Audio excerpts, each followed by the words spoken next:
The San Francisco Giants have boldly moved this offseason, securing a 7-year, $182 million contract with shortstop Willy Adames, marking the largest contract in franchise history.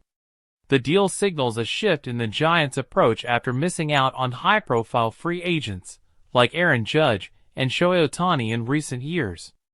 Instead of engaging in the Juan Soto sweepstakes, the Giants focused on strengthening their middle infield with Adames, who brings power and potential volatility.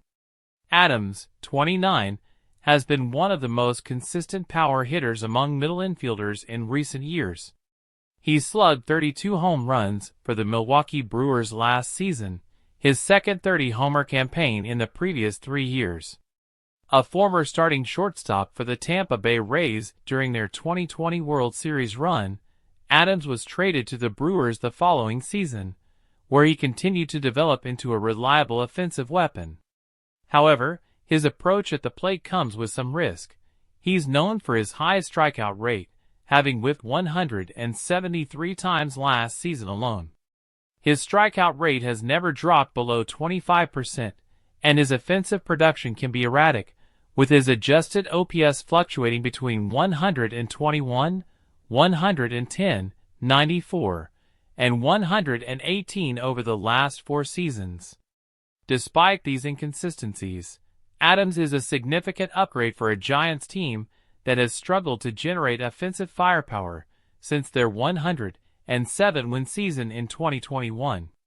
San Francisco has been in a rut, hovering around the 80-win mark over the last 3 years. That stretch of mediocrity led to the firing of Farhan Zaidi, the Giants' former baseball operations chief, and the hiring of future Hall of Famer Buster Posey as his replacement. Posey was once the recipient of the franchise's most significant contract, a $167 million extension that took him through the end of his playing career in 2022.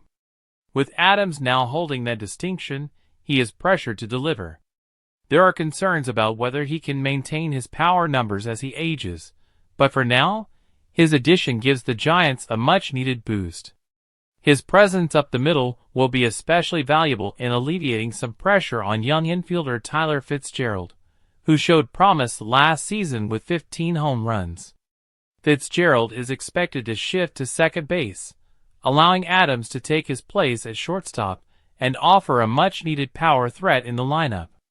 The deal with Adames represents more than a financial commitment. It's a statement about the Giants' future direction. With their last few attempts at high-profile acquisitions falling short, they've taken a more calculated approach to landing a player who fits their current needs. Adames may not have the all-around consistency of some of the game's elite stars, but his ability to change a game with one swing of the bat makes him a potentially game-changing addition for San Francisco. For a franchise that its pitching has long defined, the Giants now appear ready to invest in bolstering their offense, especially up the middle. The real test will be whether Adames can continue to deliver on the promise of his past seasons, and whether the Giants can finally break free from their cycle of mediocrity. If he can, Adames could be the key to returning the Giants to contender status in the National League.